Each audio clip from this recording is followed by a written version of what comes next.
जी false flag होने वाला है, फॉल्स फ्लैग होने वाला। भारत एक और मुबैना फॉल्स फ्लैग ऑपरेशन की तैयारी कर रहा है और पाक भारत बॉर्डर का महाज अब गर्म होने जा रहा है। सिंधु 2.0 जारी है, हम ये कर देंगे, आपको मौका मिलेगा, चौक देंगे, पाट देंगे, तर देंगे। मतलब यार तुसी मतलब रोज धमकियां देते हैं यार। लोग एक नैरेटिव बिल्डिंग ऑलरेडी करनी शुरू हो चुके हैं।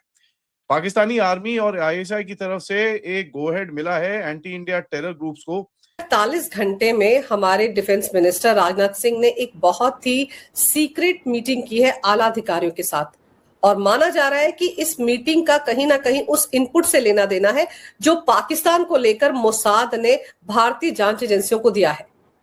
जो इंटेलिजेंस एजेंसीज हैं उन्होंने अभी अभी बताया कि 1500 से ज्यादा जिहादी उनको तैयार कर कर बॉर्डर पे खड़ा कर दिया, क्योंकि ऊपर बर्फ पिघल चुकी है, रास्ते साफ हो चुके हैं, और उन जिहादियों को भारत में भेजने की मुहिम शुरू कर दी।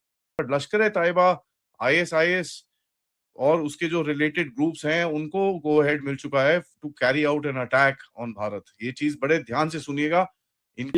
मतलब ये वॉर मॉन्गरिंग हो रही है, छड़ांगे नहीं, इनको मार देंगे हमने इनका ये कर देना है, हम इनके साथ वो कर देंगे। और ये इंफॉर्मेशन आई थी मोसाद की ओर से। हमारी इंटेलिजेंस शेयरिंग अमेरिकन से भी होती है, इजरायली से भी होती है, रशियन से भी होती है। वो वैन डाइक को जब पकड़ा तो वो इंफॉर्मेशन कहां से आई थी? वो आई थी रशियन से। इंफॉर्मेशन क्रेडिबल होती है तभी जाके मिडनाइट ऑयल बर्न किया जाता है। को गो हेड ऑलरेडी मिल चुका है, तभी उस वजह से ये जो फॉल्स फ्लैग का एक पूरा नैरेटिव बना के बैठे हुए हैं। This is something that they are doing just so that they can कहीं ना कहीं बता सकते हैं कि देखिए साहब, मतलब अभी देखो कुछ भी हो सकता है, इंडिया हमारे ऊपर फॉल्स फ्लैग ऑपरेशन कर देगा, तो इनकी मीडिया के ऊपर, this is not just social media accounts, इनकी मीडिया के ऊपर एंड हर जगह ये एक नैरेटिव चल रहा है। तो कुछ बहुत बड़ी साजिश की माहिती मिली है। और जहां तक मोसाद का सवाल है, मोसाद की नजर आजकल ईरान के साथ में पाकिस्तान के पास भी है। बीबी नेतन्याहू ने तो बहुत सीधी बात कही है एक बार कि we are looking at certain people in Pakistan also. Resistance is there. तो इससे अच्छा क्या करिए भैया, अपने टट्टुओं को बोलो चलो भाई कुछ अटैक शुरू करो, ताकि भारत ठीक है कुछ हमला शमला करेगा, हम भी कोई एक प्रोपेगेंडा डाल देंगे, रफेल गिरा दिए, ये गिरा दिए, वो गिरा दिए, उसके बाद अमेरिका तो है ही यहाँ पर, हमको बचा लेगा। इट वेरी क्लियरली शोज कि पाकिस्तान का एक इंटेंट है भारत के ऊपर कुछ करने का, और उसके बाद इस पूरे रीजन को दोबारा से फोकस में लाने का। क्योंकि देखिए ये आसिम मुनीर के पास ऑप्शंस तो ऑब्वियसली बहुत कम है as to keep control of the country. आप देखिए इस टाइम में जिस जगह पे ये लोग बैठे हुए हैं, दे आर, एंड मैं ये काफी टाइम से बोल रहा हूँ, they are living day to day, एक दिन के बाद एक दिन का ये लोग अपनी सर्वाइवल की प्लानिंग कर रहे हैं आजकल। पाकिस्तान में भी कोई लोगों के ऊपर हमारी नजर है, तो एक सिस्टमैटिक एलिमिनेशन प्लान जब होगा तब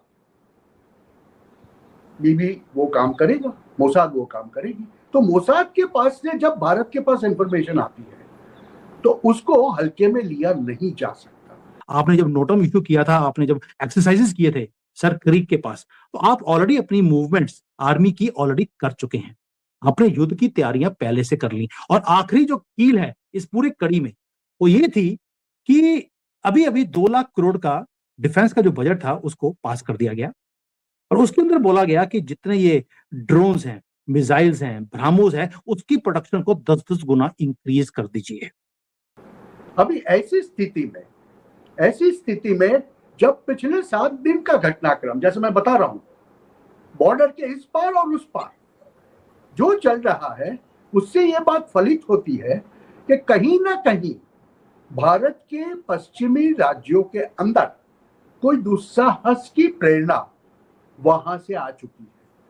वो कुछ दुस्साहस करने के मूड में थे। मैं नहीं, लाहौर के अंदर पाकिस्तान में हयात बहुत सारे कट्टरवादी मौलाना और कट्टरवादी त्रासवादी तंजीमों के मुखिया के साथ में आईएसआई की एक मीटिंग हुई थी।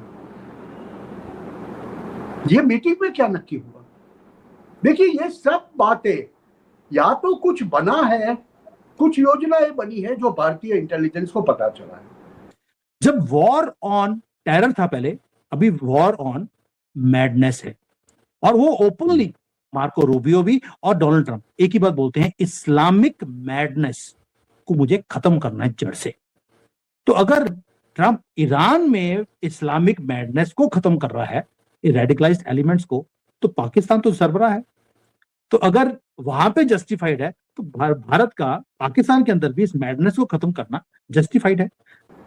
गुजरात, राजस्थान, पंजाब, जम्मू कश्मीर, वहां पर जब नोटैम चल रहा है, दूसरी ओर हमारे नौसेना, थल सेना, वायुसेना अध्यक्ष के आने वाली चुनौतियों के लिए हम आशीर्वाद मांगने गए थे, तब ये बात समझने की जरूरत है, लोगों को समझने की जरूरत है। और उसके साथ में उससे 4 दिन पहले उत्तर प्रदेश में जेवर के एयरपोर्ट का उद्घाटन करते समय हमारे प्रधानमंत्री ने क्या कहा?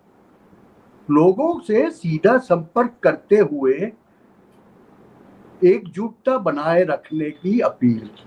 जैसे आप कह रहे हैं ना कि पाकिस्तान जो है वो कोई बड़ी नापाक हरकत करने की फिराक में है, लेकिन पाकिस्तान को पहलगाम, दूसरा पहलगाम करने से पहले तो 10 बार सोचना पड़ेगा। पहले तो हमको लाल किले पर जो उन्होंने जिहादी डॉक्टरों के जरिए फिदाइन हमला करवाया था, अभी तो उसका हिसाब भी चुकाना बाकी है ना।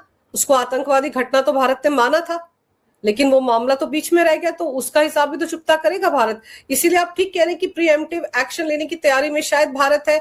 और जिस तरह की इनपुट मिली है पाकिस्तान को लेकर कि कोई बहुत बड़ी घटना को अंजाम दे सकते हो भारत में, तो उसके बाद से हमारे सुरक्षा तंत्र जो पहले से ही सक्रिय है, सजग है, वो और ज्यादा सजग हो गया है। नमस्कार दोस्तों, स्वागत है आपका भारत नाउ में। दोस्तों, पाकिस्तानी मीडिया के ऊपर एक नैरेटिव बिल्ड करने की कोशिश की जा रही है कि भारत जो है वो फॉल्स फ्लैग ऑपरेशन करने जा रहा है। ये नैरेटिव सेट किया जा रहा है आईएसआई और पाकिस्तानी आर्मी के द्वारा। पाकिस्तानी आर्मी कुछ तो भी प्लानिंग कर रही है भारत के खिलाफ, जिसके चलते एक नैरेटिव पहले से बनाया जाए कि देखो, अगर भारत रिटेलिएट करता है तो हम बता देंगे कि देखो, हमने पहले ही वार्न किया था कि भारत ऐसी हरकतें करेगा। अब ये जो इंटेल है ये मोसाद की तरफ से भारत को मिला, जिसके ऊपर भारत ने स्ट्रिक्ट एक्शन लेते हुए सिंदूर 2.0 की पूरी तैयारी कर ली है। मतलब कहीं ना कहीं अगर पाकिस्तान ने किसी भी तरह का मिस एडवेंचर करने की कोशिश की तो भारत इस बार फुल्ली प्रिपेयर्ड रहेगा। प्रॉब्लम सबसे बड़ी ये है कि जिस तरह से ये सारी चीजें करी जा रही है, एक के बाद एक डॉट कनेक्टिंग हो रही है, पाकिस्तान को किसी भी तरह का जो मिस एडवेंचर है ये इस बार बहुत ही भारी पड़ेगा। जिस तरह से भारत ने एक्सरसाइज की हुई है, नोटम जारी किया हुआ है, और जिस तरह से भारत इस बार फुल मूड में है कि किसी भी तरह का मिस एडवेंचर पाकिस्तान की तरफ से होता है तो ये पाकिस्तान की आखिरी गलती होगी।